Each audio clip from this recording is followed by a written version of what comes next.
السلام علیکم، میں ہوں علی جاوید نقوی۔ ناظرین، اس دور میں جب بہت سی قومیں نو آبادیاتی نظام سے نکل کر آزاد ہو چکی ہیں، دنیا میں نو آبادیاتی سوچ کے خلاف نفرت پائی جاتی ہے۔ ایسے وقت میں صدر ٹرمپ جیسا لیڈر طاقت کے ذریعے دوسرے ملکوں پر قبضہ کرنے اور انہیں اپنی اسٹیٹ بنانے کی بات کر رہے ہیں۔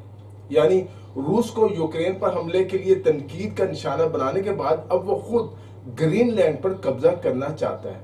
یہ کیا بات ہوئی؟ مگر یہاں ایک بات سمجھنے والی ہے، جب آپ کا ملک بکھر رہا ہو، معاشی طور پر تباہ ہو رہا ہو، تو اسے جوڑنے کا ایک طریقہ یہ ہوتا ہے کہ کسی اور پر حملہ کر دیا جائے۔ ہٹلر نے بھی سب پر حملہ کر دیا تھا، روس، پولینڈ، مغربی یورپ، سب پر۔ ہم آج کہتے ہیں کہ کیا وہ پاگل تھا؟ لیکن اس وقت ہٹلر ایک ایک قدم سوچ کر اٹھا رہا تھا، اس کا اپنا نظریہ تھا جو دنیا کو ناپسند ہو سکتا ہے۔ ٹرمپ کا بھی اپنا ایک نظریہ ہے۔ جب ہٹلر نے اقتدار سنبھالا تو جرمنی میں بائیں بازو یعنی لیفٹ کی بہت طاقتور تنظیمیں تھیں، سوشلسٹ اور کمیونسٹ پارٹیاں جو مسلح بھی تھیں اور منظم بھی، لیکن وہ ہٹلر کے آگے نہ ٹھہر سکی۔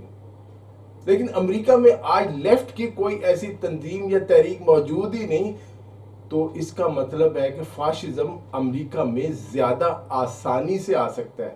اگر ٹرمپ اپنے حامیوں کو منظم کرتا ہے، جیسے پراؤڈ بوائز، اس طرح کے گروہ، اور انہیں وردی پہنا کر سیاسی مخالفین کو ڈرایا اور دھمکایا جائے جیسے ہٹلر نے کیا، تو پھر کیا ہوگا؟ آج ہم دیکھ رہے ہیں کہ ان طلبہ کو گرفتار کیا جا رہا ہے جنہوں نے فلسطین کے حق میں مظاہرے کیے۔ امریکی یونیورسٹیاں پولیس کو نام دے رہی ہیں، کولمبیا یونیورسٹی تک نے ایسا کیا ہے۔ یہ سب خطرے کی نشانیاں ہیں۔ ہٹلر اور ٹرمپ دونوں کے بہت سے اقدامات میں مماثلت ہے، یعنی ایک جیسے، اور دنیا کے لیے بہت بڑا خطرہ بھی موجود ہے۔ امریکہ میں غیر ملکیوں کے ویزے منسوخ کر کے امریکہ سے نکالا جا رہا ہے، 5 لاکھ سے زیادہ ہے، صرف اس لیے کہ انہوں نے غزہ میں نسل کشی پر کوئی مضمون لکھ دیا، انہوں نے اسرائیل کے خلاف آواز اٹھائی۔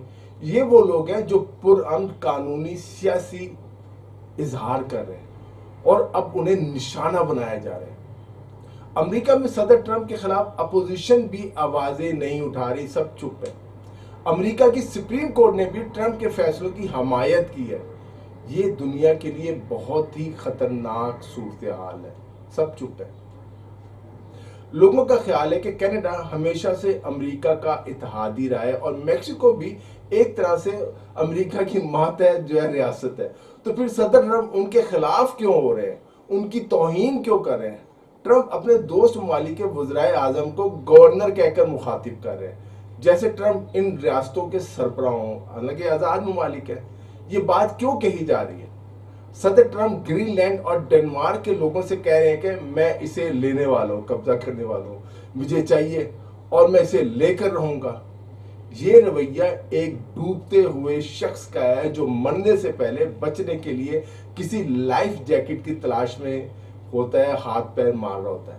ٹرمپ کا مقصد دوسروں کو شاید دوسروں کی پتلونیں اتارنا نہیں ہوتا، وہ تو بس خود کو بچانے کی کوشش کر رہے ہیں۔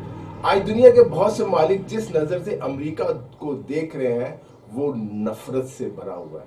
پہلے صرف چند اسلامی ملک جو ہیں وہاں مرد آباد امریکہ وہ کہتے تھے، اب یورپی ممالک اور امریکہ کے دوست ممالک بھی امریکہ مرد آباد کہہ رہے ہیں۔ اب امریکہ ایک روگ اسٹیٹ یعنی بدماش ریاست بن چکا ہے، ایک ایسا ملک جسے باقی دنیا حیرت سے دیکھتی ہے کہ یہ کیا تماشا ہو رہا ہے۔ اور میں نے آج سے 25 سال پہلے پاکستان میں امریکی سازشیں اور بدماش امریکہ کے نام سے کتابیں لکھی۔ آپ کو یاد ہے امریکہ نے شمالی کوریا کے لیڈر کو کس طرح پیش کیا تھا کہ وہ پاگل ہے، موٹا سا، چھوٹے قد کا اور عجیب و غریب حرکتیں کرنے والا۔ یہی انداز اب دنیا نے امریکہ خاص طور پر ٹرمپ کے لیے اختیار کر لیا ہے۔ ٹرمپ کو بھی اب پاگل ہی کہتے ہیں۔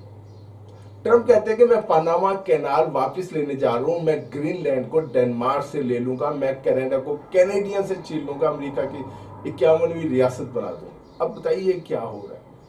دوسری جنگ عظیم کے بعد کمیونزم کو روکنے کے بہانے امریکہ نے پوری دنیا میں اپنے فوجی اڈے قائم کیے، خاص طور پر روس کے ارد گرد ایک باقاعدہ دائرہ بنا دیا، کیونکہ جغرافیائی لحاظ سے روس دنیا کا سب سے بڑا ملک ہے، تو ظاہر ہے کہ ایک دائرہ چاہیے ہوتا ہے کور کرنے کے، اسی لیے نیٹو بنایا گیا تاکہ امریکہ، یورپ، خاص طور پر مغربی یورپ کو کمیونزم اور روس کے خلاف متحرک رکھا جا سکے۔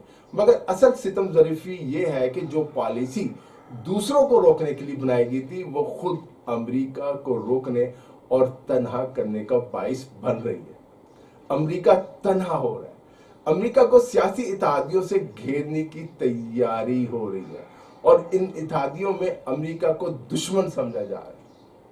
اقوام متحدہ میں حالیہ ووٹنگ دیکھیں، امریکہ مسلسل تنہا ہوتا جا رہا ہے۔ صرف امریکہ، اسرائیل اور کوئی چھوٹے موٹے چند جزیرے ہیں، باقی سب دنیا جو امریکہ کے مخالف ہے، امریکہ کے خلاف ووٹ دے رہی ہے۔ امریکہ کے فوجی اتحاد کا حال دیکھیں، جنوب مشرقی ایشیا میں 2 لاکھ امریکی فوجی ہیں، اور ان کے ساتھ صرف 11 فرانسیسی پیرا ٹروپرز اور 12 برطانوی فوجی ہیں۔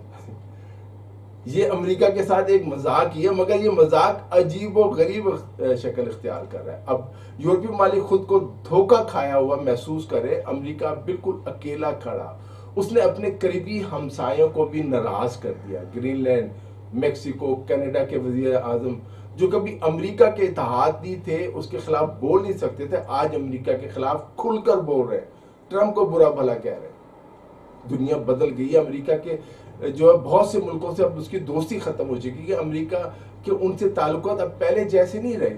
امریکہ کے لیے جو الفاظ استعمال کیے جا رہے ہیں، اور یاد رکھیں الفاظ جو ہوتے ہیں نا بے معنی نہیں ہوتے۔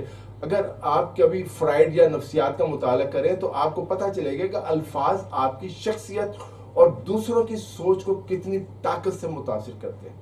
ان بیانات سے لگتا ہے کہ امریکہ دن بہ دن تنہا اور محدود ہوتا جا رہا ہے۔ بعض لوگ امریکی صدر ٹرمپ کا موازنہ ہٹلر سے کرتے ہیں، دونوں ہی نیشنلزم کے خبط میں مبتلا تھے۔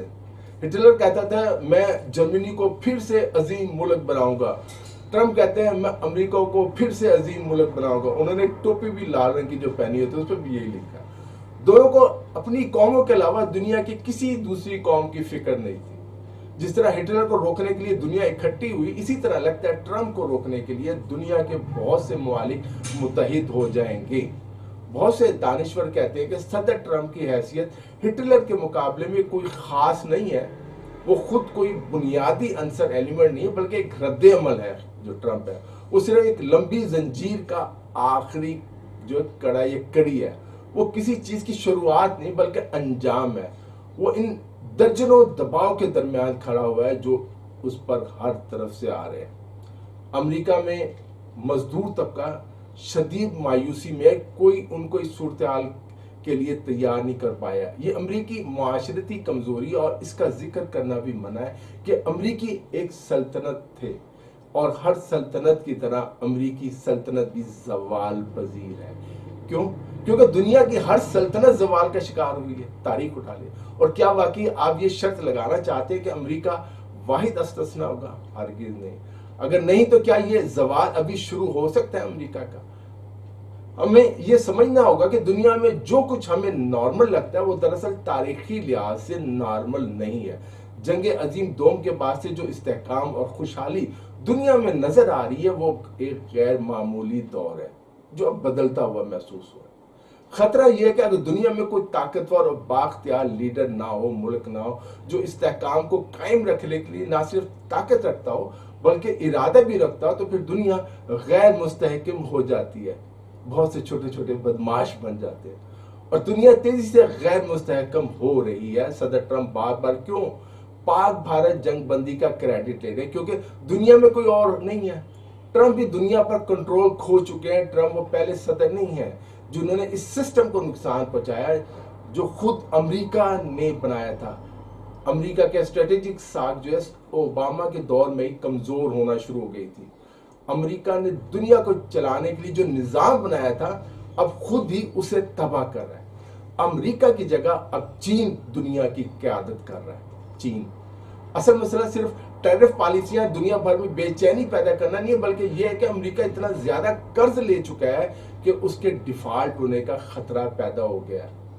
صدر ٹرمپ نے اسے محسوس کر لیا. اگر امریکہ جو عالمی مالیاتی نظام کا اس وقت مرکز ہے ڈیفالٹ کرتا ہے تو اس سے پوری دنیا متاثر ہوگی، خاص کر وہ ممالک تباہ ہو جائیں گے جو امریکہ پر انحصار کرتے ہیں.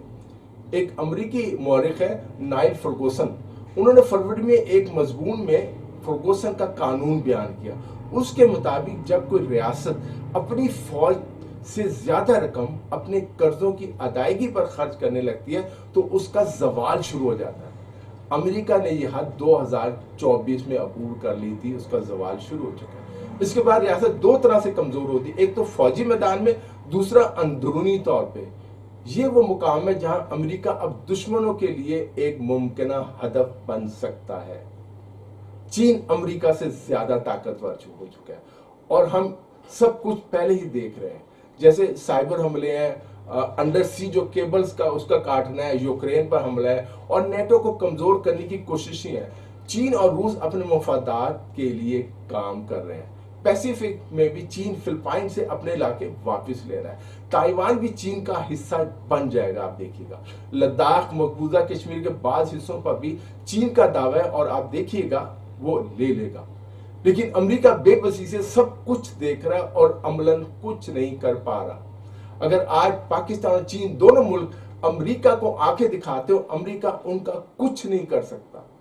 اس لیے صدر ٹرمپ جو پہلے پاک بھارت جنگ سے لا تعلق تھے، اچانک میدان میں آ کر اپنا تجارتی پتہ استعمال کیا. بھارت جنگ بندی کے لیے تیار ہو گیا. لیکن اگر پاکستان اور بھارت امریکہ کی بات نہ مانتے تو کمزور امریکہ کچھ بھی نہیں کر سکتا تھا. امریکہ کا زوال یقینی اور صدر ٹرمپ فوجی کے بجائے تجارت کے ذریعے امریکہ کی بالادستی قائم کرنے کی کوششیں کر رہے ہیں، کیونکہ صدر ٹرمپ کو یہ پتہ چل چکا ہے اب وہ دنیا کو امریکہ کی فوجی طاقت کے ذریعے کنٹرول نہیں کر سکتے. امریکہ کا کنٹرول ختم ہو چکا ہے، اس کی معیشت تباہی کی طرف گامزن ہے. دوستو اس ویڈیو میں اتنا ہی. علی جاوید نقوی کو اجازت دیجیے، اپنا خیال رکھیے گا. خدا حافظ.